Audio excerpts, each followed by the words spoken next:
पोट आणि वजन कमी करण्यासाठी आपण दररोज रात्रीचा शतपावलांचा व्हिडिओ बनवत असतोय. तर नवीन लोकांसाठी माहिती असावं, की आपण ज्यावेळेस रात्रीचं जेवण करतो, जेवण झालं की एका ठिकाणी बसतो किंवा लगेच झोपतो. तर त्यावेळेस आपल्या शरीराची हालचाल न झाल्यामुळे जे काही खाल्लंय ते काही बर्न होणार तर नाहीच, पण ते फॅटमध्ये रूपांतर होतं त्याचं. त्याच्यासाठी आपण रात्रीचं जेवणानंतर एक 10 मिनिटांचा शतपावलांचा व्हिडिओ बनवत असतो आणि त्याच्यामध्ये आहार, व्यायाम व इतर काही ज्या शारीरिक गोष्टीबद्दलची माहिती आपण सांगत असतो. तर लक्षात घ्या, तुम्ही दिवसभरामध्ये किती हालचाल करताय. आता सध्याचं आपलं जे काही जीवन चाललंय, हे सगळं धावपळीचं चालू आहे.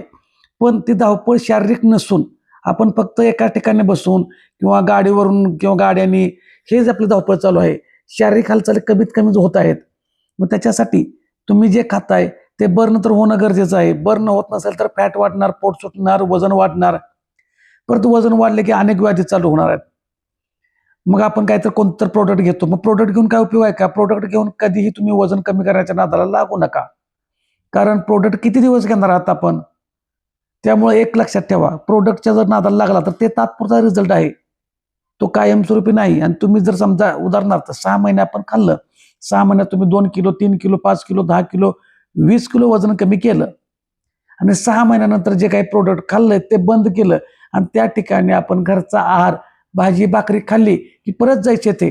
म्हणजे जसं जेवढं वजन कमी झालंय, काही जणांचे तर त्याच्यापेक्षाही जास्त वजन वाढलेलं आहे. म्हणजे लक्षात घ्या, की आपण जेवढं 6 महिन्यात तुम्ही पैसे घातले ते सगळं वाया गेलं. बरं, हे आपल्याला कायमस्वरूपी चालणार आहे का? कायमस्वरूपी आपल्या शरीराला देणार आहात का? एकदम साधं गणित लक्षात ठेवायचं आपल्याला. आपल्या भागात जे पिकतं, जे ज्या हवामानात पिकतं, ते आपल्या घरात आपल्याला अन्न म्हणून चालतं. मग ते आपण 12 महिने जर बाहेरचं आणून खाणार असाल आणि वजन कमी करणार असेल तर काहीच उपयोग नाही. बरं, आपल्या घरातल्या अन्नामध्ये आता काय आहे, वजन कमी करताना आणि वजन वाढवताना कशाचा विचार केला जातो तर कॅलरीजचा. तुम्ही किती कॅलरीज खाताय आणि किती कॅलरीज बर्न करताय ह्याच्यावरती ते वजन ठरतं. माझा तुम्ही म्हणणार चालून वजन कमी होतं का? बरोबर आहे, नुसतं चालून कमी वजन होत नाही. पण कोणतीही गोष्ट तुम्ही काही केलं तर एकाच ठिकाणी जर थांबून राहिला, म्हणजे तुम्ही चांगलं खाल्लं आणि एकाच ठिकाणी बसला, तिची हालचाल नाही झाली तर त्याचा परिणाम काय होणार आहे? साधं मी प्रत्येक वेळी उदाहरण देत असतो. 2 ग्लास पाणी जर घेतलं, एका ग्लासमध्ये गढूळ पाणी ठेवा आणि दुसऱ्या ग्लासमध्ये पण गढूळ पाणी ठेवा. दोन्ही ग्लासमध्ये गढूळ पाणी ठेवल्यानंतर दोन्ही ग्लास ज्यावेळेस आपण स्थिर ठेवतो, तर तो गाळ एका ठिकाणी हळू जाऊन साचतो, एका ठिकाणी थांबतो, खाली जाऊन तळाशी साचून राहतो.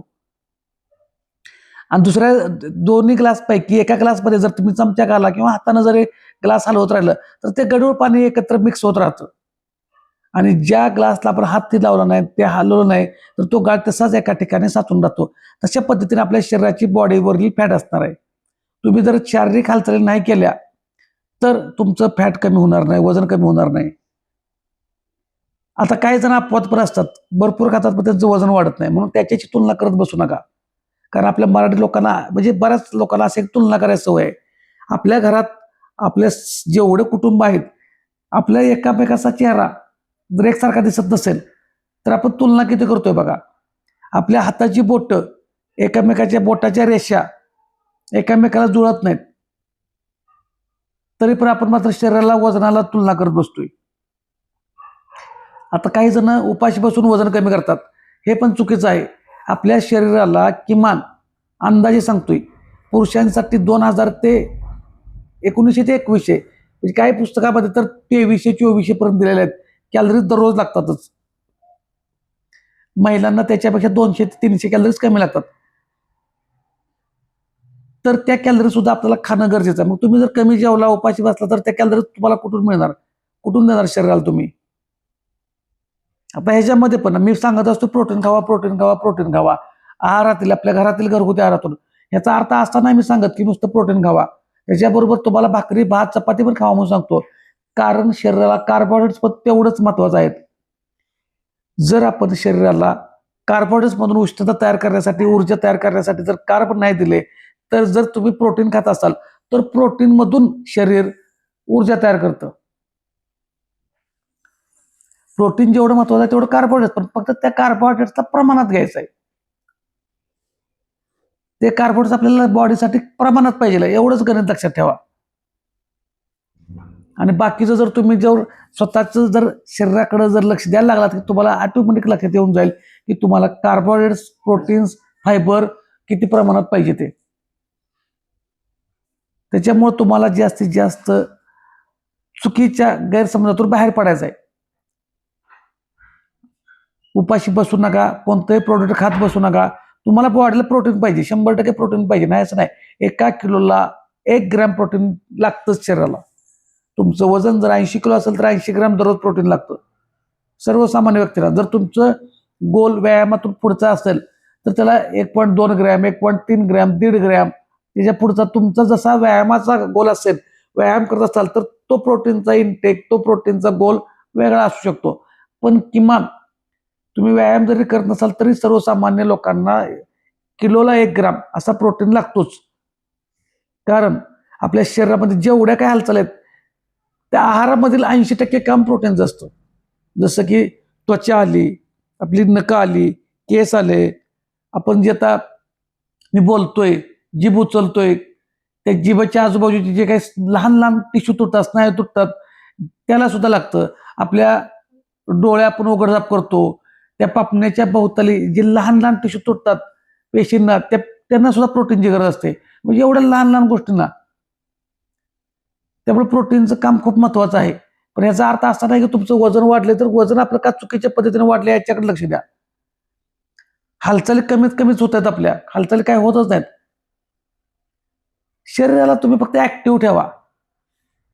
मी असं म्हणत नाही की तुम्ही सकाळी उठल्यापासून संध्याकाळी झोपेपर्यंत नुसतं व्यायाम व्यायाम व्यायाम करा, घाम पाडा, असं नाही. फक्त ऍक्शन काय पाहिजे की तुम्ही 1 तास, 1.5 तास, 2 तास, 3 तास एका जागी बसून राहू नका. थोड्या लहान लहान हालचाली करा.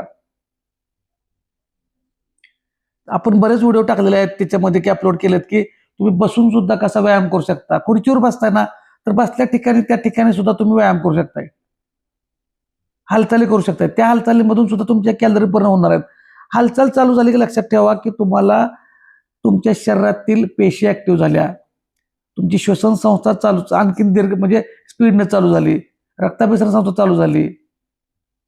तुमच्यात भरपूर ज्या काही शरीरातल्या पेशी आहेत, स्नायू आहेत, त्या ऍक्टिव्ह झाले. म्हणजे तर त्या ऍक्टिव्ह झाल्यानंतर तुमच्या कॅलरीज बर्न व्हायला चालू झाल्या ना. मग कॅलरीज बर्न व्हायला लागल्या की तुमच्या ऑटोमॅटिक वजन कमी करायला मदत होणार आहे. आपल्याला शरीराला खाणं, आहार हा दिलाच पाहिजे. तर तुमचं शरीर व्यवस्थितरित्या तुम्हाला जे काय तुमचं काम करायचं आहे, जे काय प्रोसेस दिवसभर कोण जॉब करत असेल, कोण ड्रायव्हिंग करत असेल, कोण बिझनेस करत असतील, त्या प्रत्येकाला जी ऊर्जा लागणार आहे शरीराकडून त्याच्यासाठी अन्न हे खाल्लंच पाहिजे. पण ते खाल्लेल्या अन्नाचा वापर कसा करायचा याच्याकडे लक्ष द्यायचं आहे. लहान लहान गोष्टी आहेत. जसं की मी म्हणतो 1 तास झाले की आपली बसलेली जागा सोडा, किमान 30 सेकंद, 40 सेकंद, 50 सेकंद, 1 मिनिट काहीतरी हालचाली करा. 1 तासानंतर, दर 1 तासानंतर काहीतरी हालचाली करा. हा लहान इफेक्ट आहे पण भरपूर तुम्हाला इफेक्ट पडणार आहे. आपल्याला वाटतं ना एवढं ह्यानं कोणाचं काय वजन कमी होतं का असं वाटत असेल, याच्यातून बाहेर पडा. बरं, याच्यातून तुमचं साईड इफेक्ट तर काय होणार नाही. आपल्याला विचार बदलले पाहिजेत, ऍक्शन घेतली पाहिजे. तुमच्याकडे भरपूर काय म्हणजे तुमच्याकडे गाड्या असतील, पैसे असतील, सगळं असतील, पण ती काय पोट कमी करून देणार का? बघा, पोटावरून जर आपण नोटा फिरवल्या पैशाच्या तर पोट कमी होईल का हो? त्यासाठी आपल्याला श्रम करायला पाहिजे, कष्ट करायला पाहिजे. कष्ट म्हणजे मी कष्ट म्हणतो, हालचाली करा, लहान लहान हालचाली करून बघा. सुरुवात करून बघायला तर काय होतंय. तुम्ही फक्त सुरुवात करायला चालू करा. आणि जे काय होणार आहे असं नाही की 100% तुमचं वजनच कमी झालं पाहिजे म्हणजे तुम्हाला रिझल्ट आला, असं नाही. तुमच्या बऱ्याच शारीरिक दृष्ट्या तुम्हाला जे काही व्याधी असतील, काय असतील, त्या पण लांब जाणार आहेत. आणि अशा पद्धतीनं जर तुम्ही दररोज तुमच्या स्वतःकडे लक्ष देऊन लहान लहान गोष्टी जरी हालचालीच्या स्वरूपात करायला लागला तर 100% तुम्हाला चांगला फरक पडणार आहे. फक्त कारण सांगायचे नाहीत. व्यायामाला सुरुवात करा, हालचाली करा. सकाळी तुम्ही उठल्यापासून तुमच्या शरीराकडे लक्ष द्या. मग ते तुम्हाला दिवसभर तुम्हाला काम करून देते त्याचं. दररोज सकाळी आपले व्हिडिओ असतात. दररोज सकाळी तुम्ही तो व्हिडिओ तुमच्या वेळेनुसार बघून करा. व्यायामाला नियम नाही, सकाळी उठल्यावर करायला पाहिजे किंवा दुपारी करायला पाहिजे, संध्याकाळी करायला पाहिजे असं काही नाही. तुम्हाला वेळ मिळेल त्यावेळेला करा.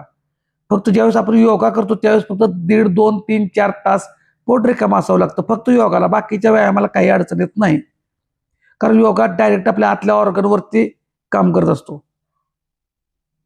तर आजचा जो काही तुम्हाला जे काही माहिती झालं असेल त्याच्या पद्धतीनं वागण्याचा प्रयत्न करूया, आपण फॉलो करूया आणि अशाच माहितीसाठी फॉलो करा. इतर लोकांनाही आपल्या शेअर करा, कारण बऱ्याच जणांना वाटतं की वजन कमी करणं म्हणजे काहीतरी लय मोठी गोष्ट आहे. असं काही नाही. तर काळजी करू नका, ॲक्शन घ्या, परफेक्शनच्या नादाला लागू नका आणि अशाच माहितीसाठी फॉलो करा. गरजू लोकांपर्यंत व्हिडिओ शेअर करा, पण नुसतं बघत ऐकत बसू नका. तुम्ही ॲक्शन घ्या आणि हालचालीनंच चालू करा. व्यायामाला सुरुवात करा. दररोज सकाळी आपले व्हिडिओ असतात व्यायामाचे, ते बघून सुरुवात करा आणि अशाच माहितीसाठी फॉलो करा. धन्यवाद.